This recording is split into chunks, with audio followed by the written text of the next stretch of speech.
Welcome to the Smash Masters podcast, hosted by Stefan Eschi and Nick Priest. This is where we dig into the auto body collision repair field and talk quality repair methods and how the industry is always changing. Buckle up, it gonna get bumpy.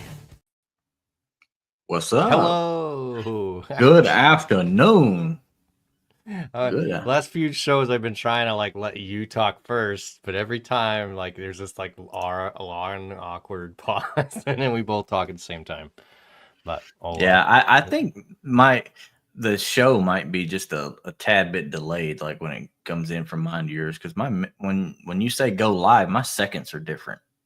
So I don't know. Either way, it could be. Who knows? Either way, the wonders of technology. What's up, Josh? Hey, Josh. How's it going? Yeah, so we've seen Gene's new podcast come out. If you guys hadn't checked out Gene's AAI podcast, he had some pretty interesting topics on this last one. Did you check any of it out?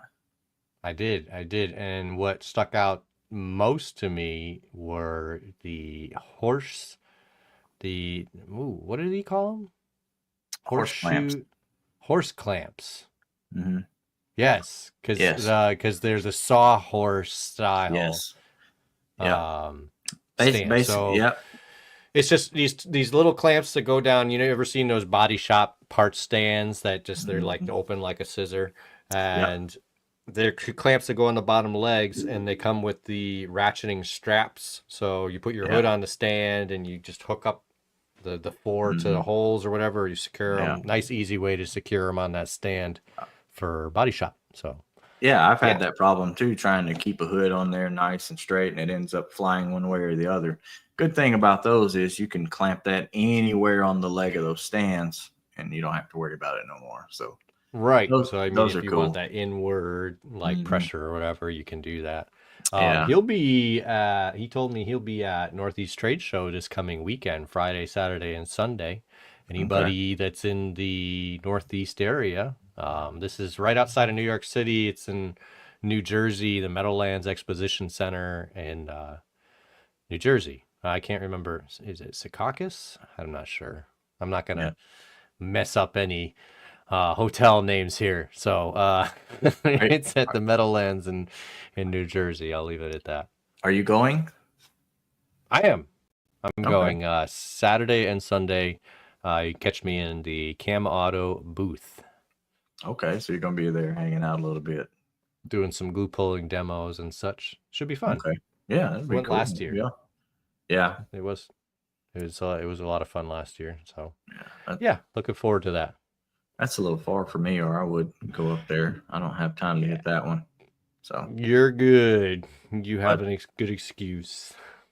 It's all good. But I think we have a good show this afternoon. I think a lot of relatable topics going on, and we get questions all the time.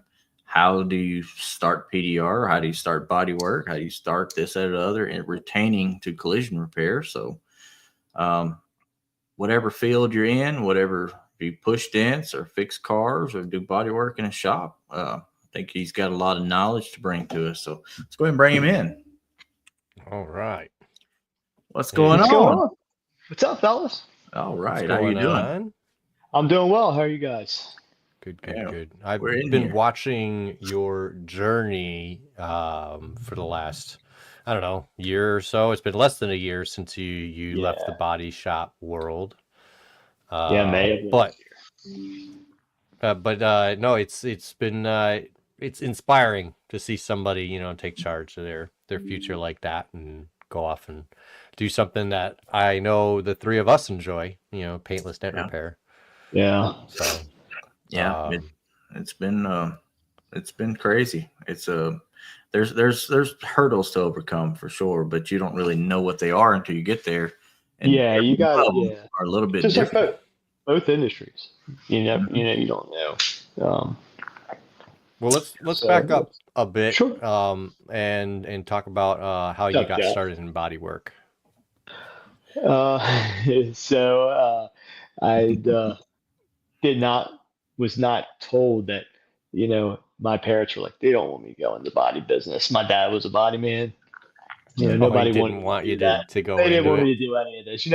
Whose parent does, right? Especially somebody that's been in it. My dad was in it for a long time. It was, they My mom send you just to wanted me to private get out of the house. She said, "Get a out job." of the house. Yeah, right. So, and I had plenty of jobs, and a lot of steel mill stuff and machinery plants, and I happened to become a parent early on, and the next thing you know, you got to have you got to start a career. You got to think about all that stuff. Yeah.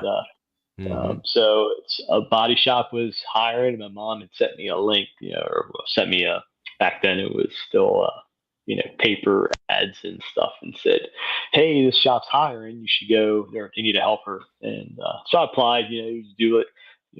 People that kids don't do today, right? Everything's email and stuff. We actually dressed up, went there. Like, hey, I'm so and so, and applying for this, and I tried to put on like a a good impression. Yeah. So and body shop, body shop. They don't care. Come on, we'll hire you. Start, go take drug screen, whatever. Start Monday, and so I got the job right away. And I was a painter's helper and just cleaned up the shop. And then they had a body man that just never showed up, right after Christmas, right before Christmas, '94, something like that. And he said, the owner came back and was like, "Hey, I need you to come up here and you're going to work with me. You're going to be a body man." And I was like, "Oh, okay." Yeah. It's been decided. If you say so, right? Yeah. And and this was not the guy that I learned body work from. So I worked for him for 3 months, I think, and about that, and learned a little bit. And there was a guy that another body man that worked for him, and he had a helper, and he quit. He was promised, like he was going to be like part owner of the shop, and the guy just kind of like screwed him out of whatever. And so he left and went to another independent shop, came back to get his one check, and he was like, "Hey, when are you going to come work for me?" And I was like, "Really?" He's like, "Yeah." He's like, "I use another helper." And I said, "Okay." And then, like, that Friday, it was like, like, "Hey, I just took my little Craftsman box and threw it up under my arm. I had a couple grinders in it and some sockets and stuff." And I was like, "I'm out of here." And the guy was like, "All right, good, because you're never going to make it." And I said, "Okay." And I grabbed my check and I left. And then and I just became helper for this other guy. And he was really good. He was a frame guy, and he worked for a couple other independent shops and he did nothing but full frames on trucks. And back when we really straightened full frames, and when you could. And so I learned everything from him, and panel replay. Like I was only a helper for like 8 months. Oh, really? But I caught on really quick. I'm good with my hands. I pick things up easily. So I mean, it just came naturally to me. I never learned any of it from my father because they didn't want me doing it. And but I was just, I could think out of the box and kind of. I knew how I could. I knew what left was left and right was right. And I could do all that and figure out. How to do things. Mechanically inclined. So you took this Craftsman box. You wasn't? I was not mechanically inclined. I had, my buddies would make fun of me. We were, you're hanging out in your buddy's father's garage. You're working on 69 Chevy pickups, and they're like, "Hey, where's the distributor?" And like, "Oh, that's it." And they're laughing. Like, "That's not the distributor, dude. That's a water pumper." Whatever it was. They would because I was never in that. Well, neither was I. What I really meant by that is that you pick it up. Your brain works in a certain way where you figure out how things work, and you hold on to that kind of problem. It goes hand in hand, though, because I had to figure it out. You know what I mean? Yeah. You have to realize, what things are really quick. So, but I picked it up fast, and so I was a helper for 8 months, and then, the only thing I didn't really learn quick was straightening. That was like the last thing. Yeah, that's usually the last thing to everybody gets to. What did you have in this Craftsman box? Like you said, you put it under your arm. Like, so I still have it's the old style red Craftsman, just flip up with the 3 drawers on it. I still have it. It's got screwdrivers and some sockets and stuff that I don't really use. But the bottom cabinet wasn't even mine. I think I took it from my dad, and it was the top box was too big for it. Like, so it was just, and it was just like a regular cabinet with one shelf and like pegboard stuff, so you could hang stuff in it. Yeah. But I just took that out and would just throw all the air tools in it. So it wasn't much. Air ratchet, 1/4 inch, 3/8, and an impact, and they were all old. Like it was all his old tools. Some Ingersoll Rand stuff that was all wore out, and and that's what was in it. It was literally just fit right under my arm. And I had the other toolbox in this hand. That's how I just carried it right outside with my check. I've still got mine. I've still got my little red toolbox. I wished I had mine. I had mine full of tools, and it was tiered like a 3-tier, like a snowman. Yeah. So I pushed it around, and one time I tilted the whole box over, and stuff just went everywhere. So when I did that, the tool truck come by, and I get on there, and I'm like, I'm buying a stupid toolbox after then. And it kind of, when I did that, it kind of ruined the thing. But I still wished I had it, even if I didn't use it, just to kind of have it. But some good memories toting them boxes around. Well, I graduated from that one because my dad is retired. He was a manager, and so he had an old Vulcan toolbox. So once I left the first shop and went to this other shop, and when they finally, that was hard. I think we were getting like $7.50 a flat rate hour. It was, I think, and so I went from like $8.50 an hour as a helper. Like, hey, you want to go on your own? Like, yeah, I'm gonna go on my own. Like, I know what Joe made. I know what kind of money he was making. I'm like, I'm gonna make that kind of money. And they were like, all right. I think our labor rate was $26 an hour, the body rate. They're like, all right, you're getting $7.50 an hour. I was like, huh? What? Like, I can do math in my head, simple math, really quick. Right. It's gonna be a lot of hours, right? Like, it turn a lot of hours to do that. Yeah. And but I made it. You know what I mean? Yeah, right. It was tough. I worked a lot of hours. 3 hours are going to get you $21 a little over. I know, it's crazy to think that. I was like, it's like I do have some I think I still have some like old pay stubs from back then. It's crazy. I mean, I was raised in a family. I already had a daughter by then. Yeah. So I got married and had a daughter, and so it was like, if it wasn't for we had moved into my wife's grandmother's house, and then it was rent free, so we just had to pay, save the money and pay taxes at the end of the year for her that parents. Does help. Yeah. So they owned the house, so it was like, hey, you guys can live there, and you had to pay the taxes. So, and even saving that kind of money for the end of the year, which wasn't much. Now that I look back on it, wasn't really a whole lot. It was still hard, because you make $7.50 a flat rate hour. I mean, you're pulled in so many directions at all times. I mean, you got to account for, like, if you're making really good money, the shop's killing it, and then you look into, like, I don't know if your shop was slow in the summertime or if it was the wintertime, but here, it is.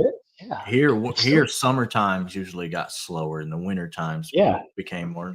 Everybody's going on vacation, right? It's always it's the same thing, right? Everybody's on vacations, or it's tax time, or it's the holidays. Right? There's always those circumstances that cause it to get slow. People aren't, it's an election year, like, right. I've been through it all, and it was, and it was tough. I mean, it was, I had to borrow money constantly. You know what I mean? It was like, all right, you borrow money, and then, then tax time, all right, you get this much back, and pay everybody back right away. So I just remember back in the day, we'd watch the weather. We get a good storm, and we'd be like, we got a storm, we're gonna get some work, and then a week later, all of a sudden they start coming in, and it's like, that's how it was. Until the cell phone, became a big thing, and everybody's distracted driving. Now we're busy year round, That totally changed everything. The dynamic, and you get a lot of work from that because people aren't paying it, and it's bad down here in Florida, man. It's just accidents all the time. It's everywhere. And it's right. They're keeping us busy. They're keeping us busy. That's for sure. As long as nobody gets hurt. I'm okay with it. Yeah, ours was deer hits. In Maryland, it was like the rut starts, and next thing you know, there's 30 deer hits. Remember deer season? Remember that? Yeah. We used to wait for deer season. Yeah, Man, dude. Yeah. Deer season was that was it right there, dude. You knew it was coming, and you're like, yeah, big smashes, too. Especially if it was end of raining. September, Yep. October, November. October, Yep. Mm-hmm. And then the shop would be full of deer hits.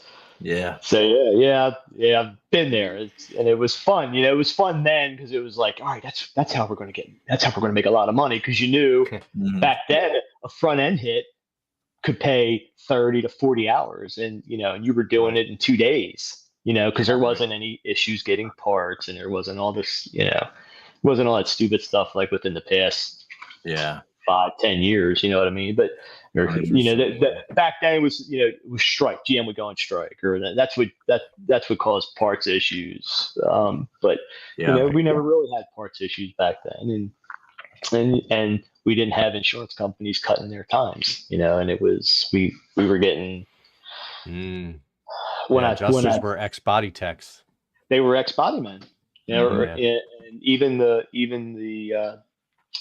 body shop managers, were body men or painters, right? And everybody understood the assignment, as they like to say today, right? And I got into it like the tail end of handwritten estimates, and they were and shops, if you were good, some shops were paying you 50%, and you were getting that across the board. But it took me like, I was a slow body man, so it took me a year before I started. Yeah, I'm just kind of like, I don't know, I'm very anal about my detail work and everything. So I wanted to. I was so petrified of having to come back, because when you're in the body shop, the guys are relentless, man. They are not going to let you let that down, right? And you'll be the joke for weeks, So it's like, make sure everything's right. Don't fuck anything up. Make sure you put it together, And it got to the point where I got good at everything, and I would forget to put a headlight, plug it in, right? And that would be my comeback, So it was like door handles. You're right. Forget to put the 10 millimeter on the door handle. Stupid freaking door handles. The Jesus clip would break on you when you put it back together, and the rod would fall off of it. So Do you remember when those Chrysler vehicles, when you turn left or right, the fog light would cut off on one side or the other? Yeah. So they would pull. Yeah, these kept coming back all the time, and they would be like, "You left this unplugged." They would drive it around, and because they drove it in, the left side would be off, like you forgot to plug it in. And I do remember. I worked at a Chrysler dealer. Well, they were turning lights, so they would turn on when you start turning the steering wheel. Right, the customer would always bring back the plane. It's out. Yeah. How about Euro fog lights? When they hit that switch by accident for the Euro fog light in the back, where it turns on one light bright in the back, and then they go and they're like, "I have a light out on the passenger side." So, no, you don't. Yeah. Right. You turned on your fog light. And then they're like, what? And then you have to explain to them all about European fog lights and everything. It's like, you bought a car from Germany. I'm sorry. Right. And be the aggravated body man, because they bring it back to you, and you're like, you forgot to do something there. And some of that stuff you tear back apart to get to any of it. And that's how you figure it out. Yeah. And then you wasted time. Body man on a Friday trying to put other cars together, and they bring you back a comeback for something that's supposed to do that. That's wild. I feel like Chrysler did that on purpose, just to mess with body guys all across the world. It's like, you would think that would be like, hey, when you're selling the person the car, like, hey, look, this happens when, you do that. Right. But we didn't get, TSBs, and it's like, hey, if you're doing this on this car, this is what happens to the fall. The mechanics got all that stuff. You know what I mean? Because I would just go, I don't know. I didn't mess with anything. So I did body, frame, and mechanical. I did all that. Yeah. Anything electrical, send it to the service department. They're like, well, I said, look, I checked it. Everything's plugged in. I unplugged it, replugged it in. The fuses are good. That's the extent of me, with electrical stuff.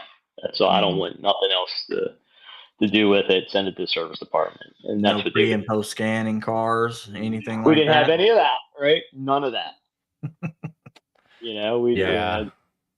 I mean, so I actually agree. I started doing PDR. They were like, "Oh, you should probably have this. If you're going to go tear the taillight off this car to fix the quarter panel, and it's going to throw a code." So I think I bought a Autel, the Bluetooth 906 from Anson, and I still have it. I haven't done the updates in it, so I can only do up to 19. But for the most part, I use it just on my own vehicles. Yeah, just to have. I bought it, so but it's important. You got to carry it around with you now. Yep. You got to have it, and then when I sell a job, I'm like, look, I said, I turn everything on. I'm like, all right, you don't have any lights on the dash or whatever. So it's a possibility. This is going to throw a code when I take this apart. Mm-hmm. And I said, you may have to go to the service department because it's a newer vehicle and I can't calibrate it or reset it. I think it's got to be done there. So, I mean, if you want me to fix the dent, then yeah, this is a possibility. It's probably going to cost you whatever the mechanical rate is for Ford or when you take it to the dealership to do it, because I can't do it. Yeah. But Andrew's got a good question. Yeah, good question. Andrew says, "How is it dealing with insurance as a PDR tech compared to collision?" It's about the same. It is. That's what I want to say. So it's about the same, and just doing the stuff around town and knowing all the adjusters, you know what I mean? The certain adjusters, you get that. There's that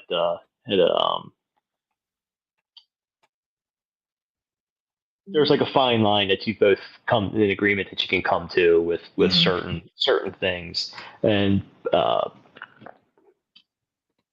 haven't really had a problem. I did one car. I wrote a really high estimate on it, and I had DenOps redo it, and it was they found another 2,200 on it or whatever, and I got into it with the Geico adjuster because I submitted that to him. I was like, here, this is what I was like, you're way off, and it got to the point where the customer just wanted, it was a brand new Honda Accord, and she had it. She bought it like New Year's Day or whatever, and one of the kids fell against the quarter panel, and it was nasty. And so I argued, back and forth, but she just wasn't having it. And the funny thing is, I'd seen her in the body because I was still working in the body shop. She had come into the body shop that I was working in, so I knew who she was. She just never had to deal with me. And she was like, no, that's not the way it works in the body shop. And I was like, oh, it's not? I said, oh, okay.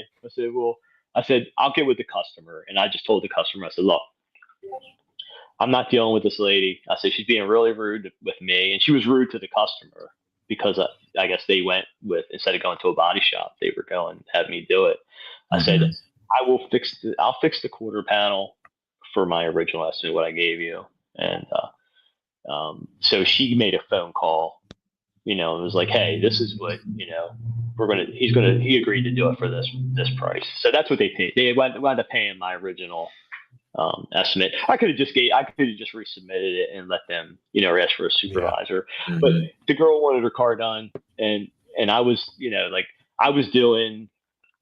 I went from when I transitioned to the second body shop down here in Florida. It was like they kind of headhunted me, and I was like, well, look, I just wanted to come in, and I want 4 days a week, and I want Fridays off or Mondays off, whichever one you want me to take off. And then, and I'm going to do my PDR work on that. So I was working in the body shop, working in the evening, doing PDR, and then Friday, Saturday, Sunday, I was doing PDR if I had it. So that's what I would do. I would just schedule it. So I just wanted to get it done. And, that's what I'm doing. I mean, it was still good pain. Yeah, dude, just get out. Just make the jump. And everybody told me that for years, and I was just like, I don't know. Yeah, it's a scary feeling, right? You've been fixing cars for 30 years, and you're used to somebody, coming out with the stack of work and saying, here, here's your work for, because they schedule Monday, Tuesday, Wednesday. You know what I mean? And then because for rental car stuff, and then you just go about your day, do your tear downs, write your supplements, put it in line, and then people were like, "You gotta just get out." You know what I mean? Yeah. And I realized it when I moved to Florida. I was done. Like I didn't want nothing to do. Like, and I love fixing cars. You know what I mean? I'm good at it. I just couldn't deal with the insurance companies anymore. You know what I mean? Yeah, It was absolutely. It's brutal. I saw like, and how I got into this was I saw just years ago, like, you know, when they started the DRPs, I was like, this is ridiculous. It's like I watched, you know, the time to put a course report in was almost 11 hours between the body and the mechanical rate. Sometimes it was more depending on the car. 6 hours. Mechanicals included. Like, what? And I've had managers argue with me, like, no, that's the way it is. Like, no, it's not the way it was. It's like, it's disheartening when your own employer is fighting you on their side, you know. And it's like, and then I love the line, "Oh, you don't know what these writers deal with." It's like, actually, I do. You know, like I have been doing this a little while, so that's just. You know, I just shake that off, but that's it's hard, right? It's hard to want to go into work when you know your shop's not going to back you. You know what I mean? And I used to say all the time, I'm like, they're sucking the insurance company's dick with your mouth, right? They're just cutting their labor. They're cutting your labor. They're not cutting their labor, right? And they're still getting their money. Hey, fix some more. Here, just fix some more. Fix some more. Fix some more. I'm like, oh, all I had to do was fix that. I could have made a paycheck. It won't take you that long. It won't take you that long. Right. You know, it is a little disheartening. Yeah. I got really curmudgeoned towards the end of it, and it was kind of like, I'm not doing that. You know, but like, you got to do. I'm like, no, I don't have to. I don't. I can go somewhere else. You realize there's a body man shortage, and I can go anywhere and work, and they'll give you whatever you want. You know, and if you're good, they see it within the first week and a half. What's up, Ryan? There's my buddy. What's there. Up, Ryan? Yeah. He was my saving grace. So, and I even talked to him at NTE, and I was like, he's like, so you're finally in? And I was like, yeah. He's like, it's about time. And I said, I was scared. It's like, you know, it's like everybody's scared. He's like, right. It's a wild feeling because you take whatever time you get to work is, whether it be 6:30 or 6 or 7 or whatever, you start your day probably with coffee and breakfast or whatever. And then you're rolling, you know what you got to do. You know where you're going to. All right. Well, you make that jump, and Tuesday on a 10, you're looking around like, what am I doing? You know, you're like, I got to go over here and maybe get some dents going over here, or I got to schedule stuff. I got to look at this. I got to look at that. And then you're wearing all the hats in one, and you're like, this is different. You know, this isn't like, and then it's a good different. It is, but nothing. I don't know if you're like I am, but I like my stuff to be in one place so I can have it in order, and I can do, you know, whatever the situation calls, I can go right to this, that, or other. So I need to be well organized, or I will forget anything.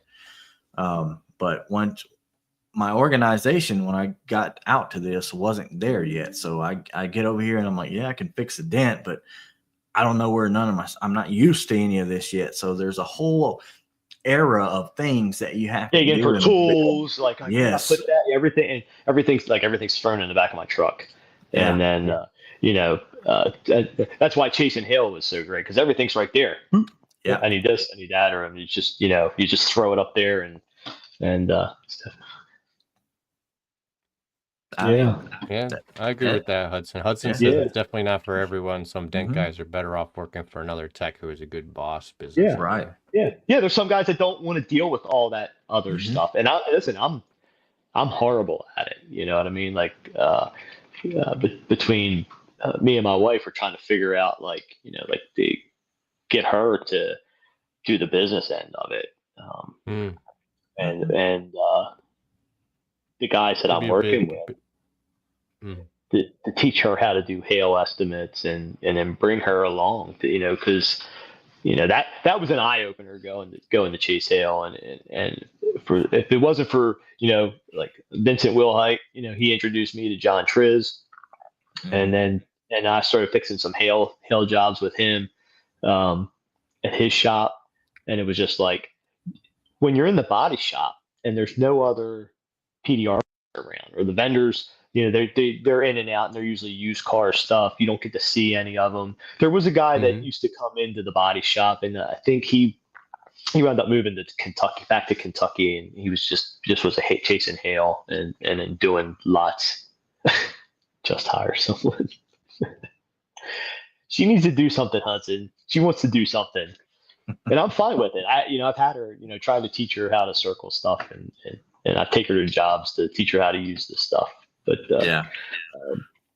there are some women that are fully on board and want to go do that stuff, and then there's some that couldn't care less about it. So yeah, I mean, there's somebody for that kind of position too. I mean, if your wife wants to do it, that's great. It's not a good fit. It's not a good. She would be good. She would be good at. She could deal with the insurance company. She does a lot of that with her daughter because her daughter has special needs. So she's always on the phone with insurance companies, and she's relentless. So I know, and we were talking about it this morning about finding a way to get her to learn CCC1, and then teach her how to, because I'm familiar with it because I wrote estimates for a while. Yeah. What's up, Chris? And but I know that platform's changed since I was using it. But she could figure it out. She had, some training on it real quick, and I said, "Well, just pick a job in a body shop and let them train you, and then say, all right, well, it's not for me, and then it. Whether we buy it, or to use it for, for hail and stuff is regardless, but you'll know it, and then you can deal with the adjusters, and then you just take the Mobile Tech." And deal with them. I don't have to deal with it because I'm not. I'm really back when you factor. yes, we use the fax machine. Fax when we fax the estimates. Boy. Yeah. And that's we use fax machines. Yep. I mean, there wasn't no other way to really go about it at that time unless you wanted to do a crazy old school email that really wasn't good back then at all. Dial up. Right. Yeah, dial up. Yeah. Dial up. Yeah. Yeah. That's what I grew up with. Yeah. But, yep. Dial up. So what made you kind of guide into PDR? Did you do any glue pulling in the body shop?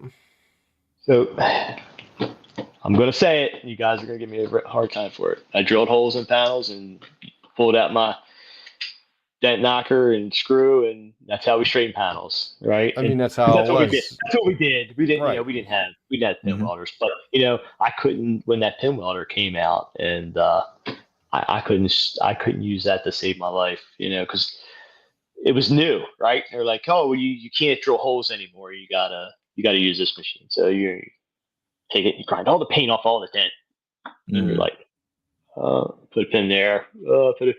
I was horrible. I was like, that's how I started. I mean, it's like it would take me all day to straighten a simple little 4-hour dent. You know what I mean? Just because, and I was like, you know what? I can't use this. So when nobody was watching, I kept drilling holes, and they were like, hey, you can't do that. I was like, all right, okay, and then they go away, and but I work with a bunch of old guys. Now I'm not an old guy, but I worked with a bunch of old guys, and they were constantly, they didn't care who was watching them. They did the same thing, drill holes, and then some of them had they had special bits for their air hammers. They would just go and just push all these little holes in it, and they just come back with their knocker and pull them all out, and then grind everything down and fill it.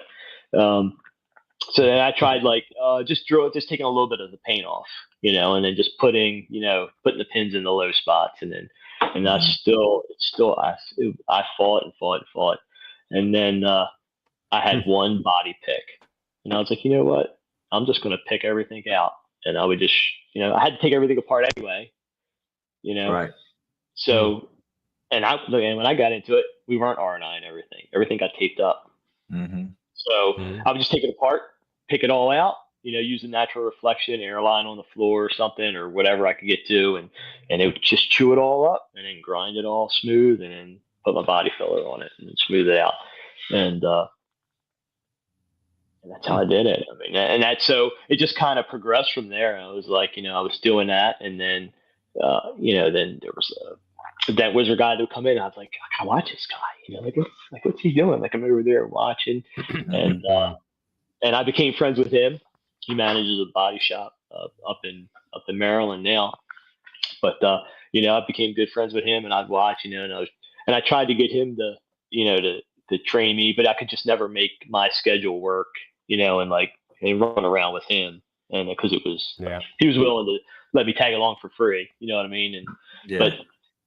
So I just could never make it work with my schedule with the 2 kids and everything. So because I spent most of my time in the body shop, and then it was like, oh, I'm going to go run around to a used car lot with this guy for a day, and so it just kind of I could never make it work. And but when you're learning, it's like I got to learn it. So then you start, then it was like, oh, it was just YouTube. What's this? Like, oh, you get on there and like, oh, there's all these videos. Like.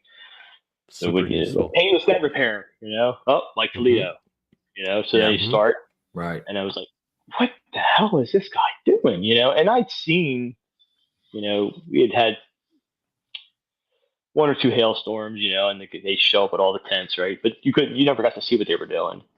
No, they were all inside, they just wouldn't let you in, to see what they were doing.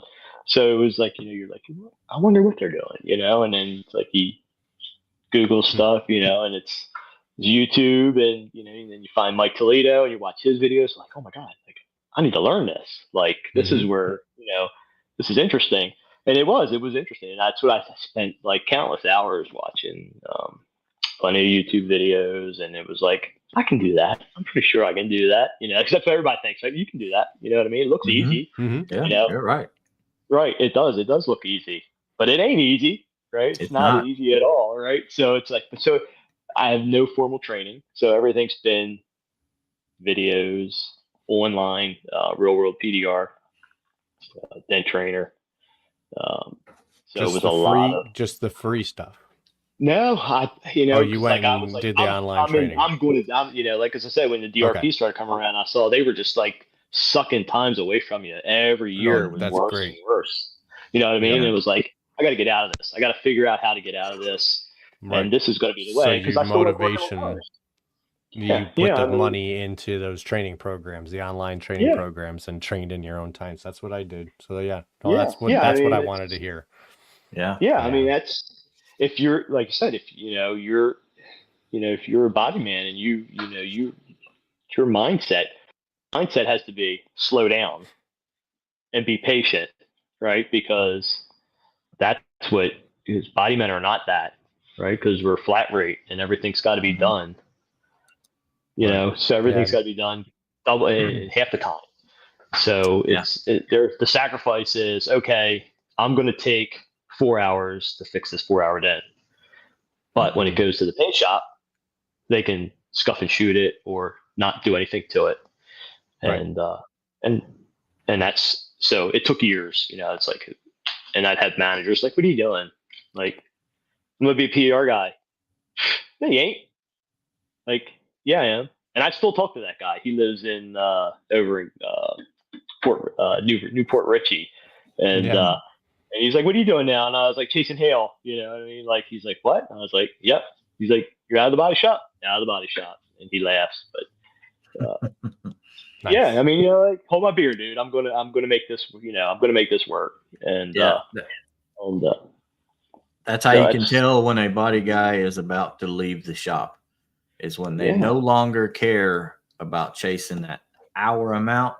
They're sitting there honing their skills. You can't care about. You got to take that sacrifice. Yeah, right then and there.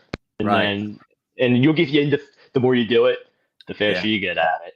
Just like But like anything else, I mean, the body shop has I don't want to say free, but it's a free opportunity to go in there and learn all like the struggles, like what tool tips do, how do you push, what happens if you push too much, because it doesn't matter. Doesn't matter. You're just gonna you can grind it down and go away with it. But your skill metal time is magnified because you can learn all the wrongs in one spot. You don't have to sit here and go out to a wholesale lot on some random parking lot out in the sun. You can sit there in a chair, spend time with it, put your headphones on, leave everybody alone, and just go at it. And I think that's when body guys come out of the shop and they want to they start doing. I think that's why they're so good at PDR so fast, is because they skipped all that learning curve, or the basic learning curve, we'll say, and can just smooth a dent out really nice, to where that they have to learn all the other hats to wear, like selling the dent, talking to people, because body guys aren't good at talking to people. They're terrible at talking. You have to. You have to. So I felt I had to. I had to learn how to talk. Steve, I had to learn how to talk to adjusters, because I was quick to fly off the handle. If you had anything to do with stealing my time, or telling me I didn't need all that time, we were going at it. We were going. I fought with every adjuster and every painter, and that's the way it was. Like, and that's the way the industry's set up. I mean, that's what it makes us into these complainers. I mean, a bunch of whiners. That's what they call us. But that's you created us. If we don't whine, we don't get the time. 30 years of body work. 30 years of body work. I have what? 1, 2, 3, maybe 4 friends from the body shop industry. One's a painter. I'm not really. Most of them are from down here. Most of them are from here, like up in Maryland. And there's two guys that I'm friends with still. But and I've worked in probably every shop in that area where I lived. Because it was like, you go in there and there's always the golden child. And then when they hire you, right, you're the golden child, right? There's the gravy period. You're going to get per minute. For the first 2 weeks, you're going to get all the gravy straightening stuff and easy stuff. And then after that, then the other guy gets his stuff back, and then you go to be sitting on your bench waiting for work, and you get the smash hits, and they see what you can do. And then once they find out that, like, oh, he can do smash work, and he does frames and he does all his mechanical, then that's what you get stuck with. You know what I mean? And so I learned. It took me a long time to learn it, but then it was like, I don't do any mechanical. I don't. You know what I mean? I don't do this anymore. Like what? And I'm like, I'm I do this. This is what I'm good at.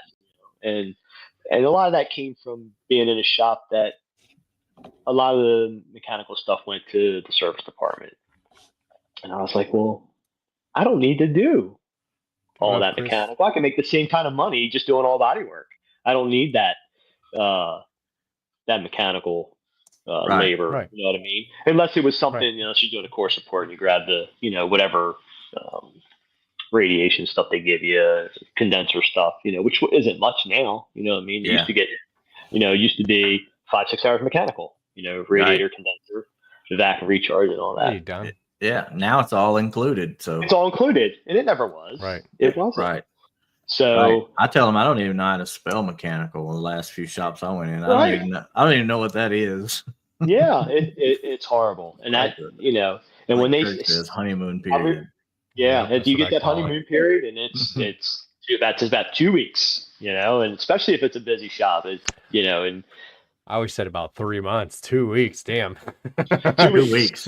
2 weeks is 2 weeks. So that's about all I got out of it. So did you ever work hourly or salary, or was you always flat rate? No, so I've only worked at one shop that was you worked on a draw. So kind of like what the estimators got, they would take like $500 a week, and at the end of the month, if you hit over a certain amount, it was a bonus. So there was like all that stuff got added up, and then and then there was a big check at the end of the month. But you had to do a certain amount, but you couldn't do that if she doesn't have balls, but she would. She wouldn't even if she had them eventually. She's doing whatever she wants. She's living her best life. Yeah, right. But I had to take. I don't know if you guys could hear her chewing on the thing right behind my chair. The whole thing. She's chewing on this antler. Antler. Yeah, that's my dog's. Oh my goodness! Probably the first half of the show. It's a good knockdown. We use that for a knockdown. Right. Yeah, good knockdown. You're gonna laugh, but I fixed a lot of aluminum with the deer antler knockdown out in I can see it. I can see it. They were making fun of me because I had a little tiny piece because the dog was the dog had chewed the whole antler down, and my wife she was like, "Gotta take that away so he doesn't swallow that." So I put it in my toolbox, and we were out in Texas, and I think I had an aluminum Ford door. It was up on my Carbon Tech stand, and they were like, "What are you hitting that with?" And I was like, "Deer antler." They were like, "What?" And I was like, "Yeah." I was like, "It's not messing the paint up, and it's knocking the aluminum down." So I don't know if it's because it worked great as long as you don't hit it with a double metal. You know what I mean? When you got to the edge, it would start to break apart. You have to sand it down and re-smooth it. But out in the open, it worked great. I still use it. I bought a whole bunch of them. That's hilarious. And I was making fun of the guys. I'm going to get a whole bunch of them and market them like bona fide finish knockdown. You know what I mean? And they were like, I'll take one. I'll take one. I got like 35 of them sitting out in the garage. You should, honestly, I mean, it was crazy. Somebody to turn them for you or something. Like, just as a joke, and I was like, and I use it. And the customers are like, "What do you got there?" I'm like, "It's a piece of deer antler." They're like, "What?" And I'm like, knocking one of guys Ferrari door with it. He was like, "What do you?" I was like, because I was so paranoid I was going to mess his paint up. I was like, it doesn't mess the paint up. It's softer than the rest of it, and so that's what that's what I use. It's weird, That's So yeah, I got a bunch of them. I'm gonna take them on the road with me. I'll have them. My buddies that's want amazing. I can think of a tool company that if they're listening, it'll be out this week. Bone knockdowns. You can get them from Etsy, right? I got to our guy. We got a puppy. And I was like, I'm gonna get some more antlers. There you go. And I was all out. Yeah, and you get there, and they came from somewhere like where we were out fixing hail. There was a company that sold them in bulk, so I got like 5 pounds of deer antler and then a bag of tines, and they were I forget what the weight of it was, but they're like 5 to 6 inches long. And I just picked through all the good ones, because there's some that are curved that you can't use. So I picked out the straightest one. That's what I was about to say. I could just imagine just getting out a big curved antler just like this. Yeah, I went through them all. Yeah, so I got a bunch of straight ones, and then I take for mine. I was like, yeah, buy one. Kay said she's buying one. I take hot glue and I just put it on the back, just because I cleaned up the back end of it, and I just put hot glue on it just so it makes it a little bit softer. But yeah, I was surprised it worked great, just as a joke. But yeah, it works. I do like seeing. I think it's Tony Shirley was in David White's shop, and he had a whole bunch of like knockdowns and stuff that he just made himself, like a hanger for his AR-9. He's like, I saved myself $30 because he made his own, things like that. And I love seeing that kind of stuff because I'm so quick to seeing somebody do a video like, look, they just came out with this new tool and it serves this function. And I'm like, I need that, and then in my mind, I have to buy it. When in reality, I've got 8 things in there that'll do the same freaking thing, but I was just not thinking that way. I made the mistake of buying everything for Black Friday, right? And then of course for MTE, then everything like, oh, there's all this new stuff. And I'm like, having a little heads up, you know what I mean? Like I got the Pro PDR, the little mini light, for close up, and then of course Eliminate comes out with a nicer one. I'm like, I bought the Pro PDR light last year. I used it quite a bit, but I do like the Eliminate functions as far as the 2-tone lights, the warm and cool, and just the just seems like a little bit better of a light, but it still works good. I mean, I don't have nothing against Pro PDR. Yeah, no, I like it for sure. Yeah. But it's one of those things you can. It makes it easier than pulling the 14-inch Eliminate up, and mine's I've had that for a long time, so it's kind of not as bright. It's a little bit more dim than it used to be. So but interesting. So it works great. What do you think that is? Do you think that's like the LED? It could be the lens. Or... I don't know. I don't know if it's the LED strips or not. It could just be the lens. Yeah. I try to keep it clean. But I use 2 Stucky Hale lights too, and they're different. So they're kind of more crisp. And yeah, I think everybody likes the Stucky light, the big Stucky lights for Hale, I think, or just any work in general as far as finishing. I don't have one, so I can't really speak on it, but I bought one before, like when I knew I was going to chase Hale, I bought a second one and a second stand, and it was and I had been using John's. He has I think it's a Chubby, light, and the fog on that looks good too. It's easy on my eyes. I like the Stucky light. So I have a Stucky mobile light that I really like, but I prefer my Luminant mobile or my X Factor light, my Hale light, over those anyway. And I feel like, honestly, the X Factor light, he did a good job at making those strips and the fade really sharp. Because it's definitely sharper than my mobile version 2 Luminant light. So I'm an Luminant guy. I mean, that's what I use pretty much exclusively. But my first light was a Stucky. It's a nice light. So, I mean, I can't. And I've heard PDR techs tell me that no matter what light they use, they have to finish it with a Stucky. They just can't finish it with anything else. They can't get the details right otherwise. And I think it's what you're used to. Right. But I mean, it does say something about Stucky lights, So I mean, it was a big jump. That I think it's the version 3 Luminant light that I bought. Yeah, the version 3, and I think mine's a version 2. I have to check. Mine's a version 2. I'm pretty sure. Yeah. So I mean, and it worked. I mean, like I went from using natural reflection. And my buddy was like, "Nope, you got to get a light, man. You got to. If you're gonna learn this, you got to get a light." And then so I bought a couple tools, and then bought a light. And man, it was like I seen him the next time he comes. I was like, "Man, what a difference! Like why did I wait so long? Screw that airline on the floor. You know what I mean? Like now it's put that up on the panel, and I started with lines. Like I had a line board, and I was like, lines are difficult for you. It's just this is it's different. So and somebody give me that board, and some old guy gave it to me that was doing PDR for one of the body shops I worked at in PA, and he's like, "Here, this is my spare. You can have it." And and I tried. It wasn't happening, and then I bought that Luminant, and it was like, it was an eye opener. Like then you were, then it's like, oh, there's the tip. You know what I mean? You can find it. Yeah. You can find it quick. You know what I mean? It wasn't an issue. Easier. Dragging the tool around trying to find out where it's at. But, right. We're at the 53-minute mark. So what was one of the hardest things for you to learn PDR wise? Like, was it lights or was it tools or what was it, do you think? Patience. You kind of started out Patience. just the same way I did, like good, using reflection and all that, and trying to do it without lights. So you'd say patience. Yeah. I mean, like I said, you're flat rate. You're quick. Right. You know what I mean? You got to be quick. Yeah. So you can't. Slow, smooth is fast, right? So you have to have patience, and that's what.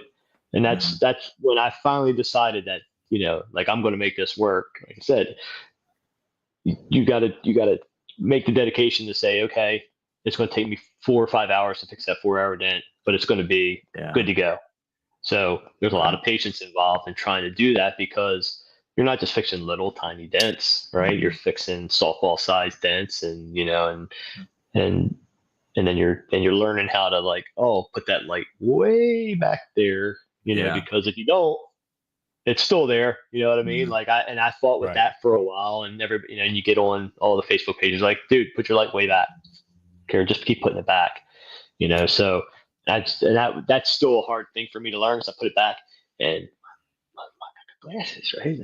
So I had so I wear contacts when I'm fixing dents, and I have a special pair of glasses that let me look at the top of my glasses. All the specs are up top, so I can look down on it instead of having to lean back and look at the bottom close up. Yeah. But and it's just finding that right.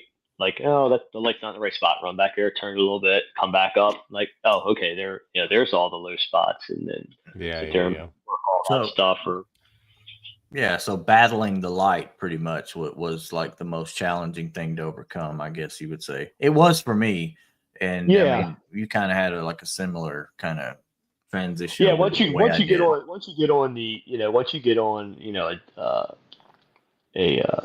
a dent trainer page, or Real World PDR, and you're on there and you're going through those beginning steps. I kind of skipped all those steps, like finding your tip and all the circles and not making highs and knocking them all down. I used the pick for so long, I could always tell where the tooltip was at. You know what I mean? Right. Even with the natural reflection, but the light, that just brings out everything. Right in for you. I mean, there's no real guesswork at that point, but position in that light, right? Then you get on, you get on those websites. And you're like, all right, hold the light. The light's got to be this way or this way to the dent. You know what I mean? And turn it in a little bit, move it back, bring it close. And I would take stuff and take it way back. And since I had a hard time trying to find the tooltip with that really, really far, I would mark all the spots with like an auto writer and then bring it back up and like that's where I'm supposed to be. And I saw I was watching something maybe Shane Jacks put out, and he had all these things marked. And I kind of made a comment. He was like, "Oh, so I know where I'm back. Which spots when I bring my light back up. That's what I can see. That's what I know where I'm supposed to be at." And so I started doing that. In video, video it and then look at it in 4K. And That's be good. Oh, That's a good tip. Yeah. I mean, anything that. I just learned something. It works because it sees it a lot better than my eyes see it, and I fixed the tailgate today on an F350, and it was the bottom part of the body line where it rolls down from the Super Duty. It rolls down and comes this way.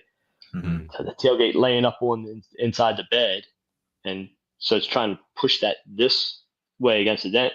Oh, it looks great. Move the light way back inside the truck and look at it's all nice and dark. And you can see how it's clean as can be. Set it back up on the thing, big low spot. But it couldn't see it in that direction of the light. But I'm not disconnecting the guy's tailgate. You know what I mean? I'm like, so it's got to sit in that one spot. Bring it back, mark it all in the natural reflection, put it back up on there, and then do it again. I think I had that tailgate on and off probably 6 times. Yeah, but that's what it took. That's what it took to get that low spot. That's what it took to get the low spot out. It was like there's that patience you're talking about. Yeah, absolutely. Yep, that's good too.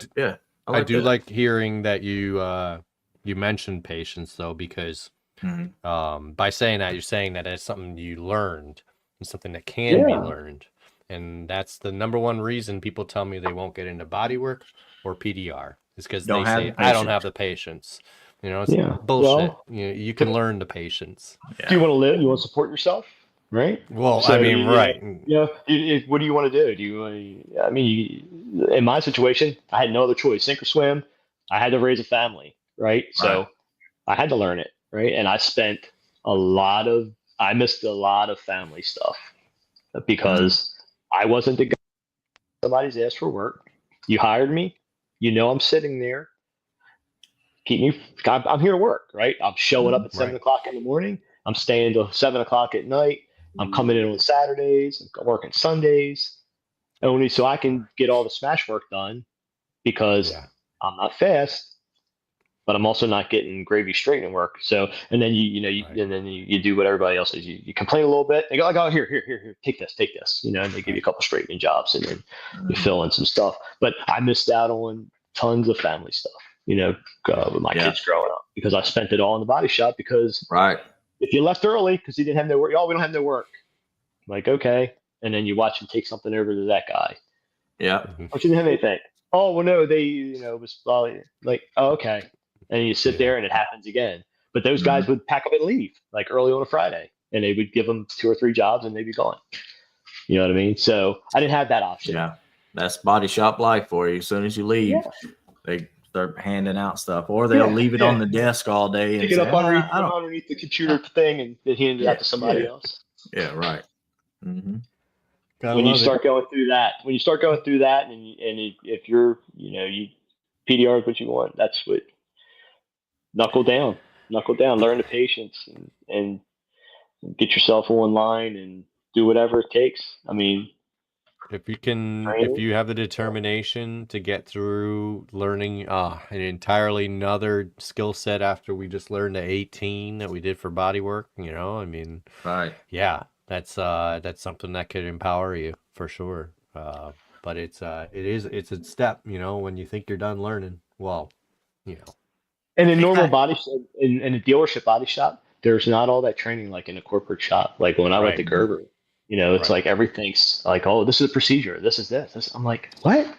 What do you? I'm like, this is the way I've been doing it for 30 years. This is I've never had an issue. No, it's got to be this. Overnight.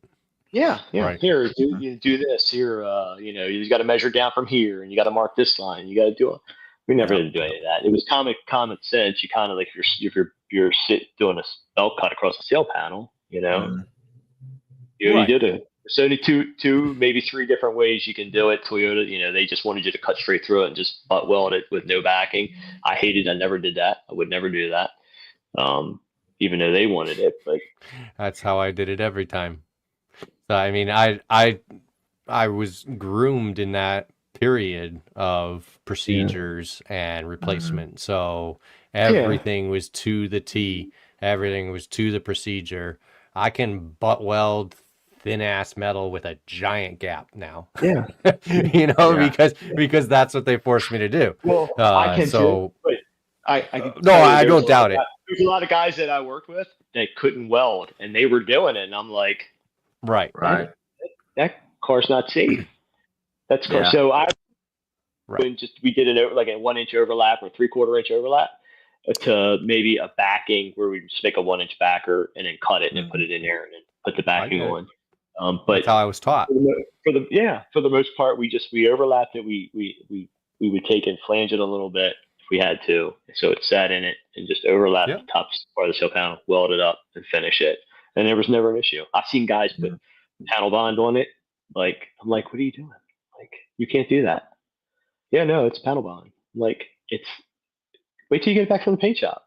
And it's got this big seam that, because the oil's coming out of the panel. I'm like, what are you doing? Like, and they get it to fly. These are big number guys. That's the worst part is that you watch that happen and they get away with it. You watch that and they get away with it. Yeah. I've seen shops buy cars back, from other guys. Yep. I've seen you let him do it. You hire him. You hire him because he's a numbers guy, right? You don't want to know what he's doing, but there's your end result. You know what I mean? Comebacks, buying cars back. Because you're going to get that customer. You're going to get that customer that's not going to say, "No, that's bullshit." You know what I mean? We're not. This doesn't fly. And I don't care how many times you bring it back in to try to make it right. Ain't happening. Mm-hmm. Right. Ain't happening. So I would be that customer. Yeah. I think all three of us would. I did try and hack our cars up like that. Right. So I look at it like this: I'm putting my family in this car. Right. If I'm gonna put my family in the car, it's gonna be safe. And I looked at I would get into fights with managers. Like, I need the car done. The car will be done when I'm done with it. Right. And you're not gonna have anybody. And that's how you get. So after you've been doing it 17 years, that's how you get. You know what I mean? Like, you realize that you're good at what you do. Right. You're not going to let them compromise your work. Doesn't matter if you're slow. You can be slow as long as you're comfortable with what you make. You know what I mean? That's the way it goes. Yep. Did it hurt me in the long run? Absolutely. I lost a house over it. You know what I mean? And that was my fault. You know what I mean? Because it was like I was comfortable, but I was doing what I knew was right to fix these cars. But they weren't giving me enough work. And instead of just saying, I'm out of here, I took it and I lost the house over it, because I couldn't pay my bills. But after that, I learned my lesson. I was like, we're not doing that. We're not going through this again. And and I became a different person when I would go into the job. And I think right around then is when that was probably 2012, 2013. So even before that, and probably 2010 is when I started getting serious about PDR. So when I lost the house, it was like, I'm not change letting something. this happen again. Yeah. Something's got to change. It's got to be me. I'm the one that's got to change to make everything work. So, because I wasn't going through it again, and that's the kind of attitude. Like, it's when you go into a manager's office and they're going to blow smoke up your ass. You got to blow smoke back up their ass. But you got to say no. I'm not. This is what I do, and this is what I don't do. That's the way it's going to be. And if you want to hire me, that's fine. If not, then I can go find a job somewhere else. Right. Good That's stuff. the power we have as technicians now. Yeah. I mean, There's not many of us. Right. There's almost none of us, especially skilled, good employees. And seeing you guys do like all the glue stuff, like I try to talk to these people like, hey, you need to call Kiko, you need to call Kim Auto, you need to find it, incorporate this stuff because it works on aluminum, it works on stuff. Not only that, but it's the way it really allows cars. us to repair these giant pieces of damage that before were just write-offs. Write that off. Get me a new panel. Get me a new panel. Right. It's a no-brainer now to I'm gonna glue pull that out, and I'm gonna maybe the whole panel will be mudded, but it's gonna be a skim coat. Yeah. So I'm okay with that. Like that's fine. Yeah. And look, you sacrifice your time to get it to that point to where it's just a skim coat, right? Yeah. So now I can make giant repair hours, right? So that's I mean that's what we're trying to do here is make more money. Yeah, that's what I'm trying to do. Anybody tell you anything different? Everybody's trying to make money. Everybody wants to make money. It's how you live, right? So I mean, that's how you get by. For sure. Well, Adam, I really appreciate you coming on. This is this. Glad you guys had me on. Flew by. I mean, it's partially because it only feels like 8 o'clock right now for me. I know, right? It's 9, but I love these days. I got home, the sun was still up in the sky. I don't know how you guys get involved in all these. Like, I can't keep up with all these podcasts. It's like I try to, and like half the time, like I'm falling asleep. I'm like, God, these guys are all over the place. Yeah, we try, man. We try. It's tough, man. It's like it's a grind. It's just like PDR work. Man, he is in like every. Like I come in for a couple minutes when I remember that they're on, and Josh is always there. Like so it's. Don't get me wrong. Sometimes I pop in just for a quick comment, and then I'm not really watching. Well, depending on what I have to do or what we have going on, I still try to make a time to go in and make an appearance. But with that being said, Gene Fetty's live right now doing a live glue pulling session. Oh, nice. So that's why he's not in the comment section. That's why he's not in the comment section. So we're gonna have to go over and watch Gene's glue pulling. All right. Yeah. Well, let's sign off here and everybody go over to AAI. Everybody go check him out. Yeah. Right on. Adam, thanks for coming on. All right. Thanks for having me, fellas. Yeah. Good Bye, everybody.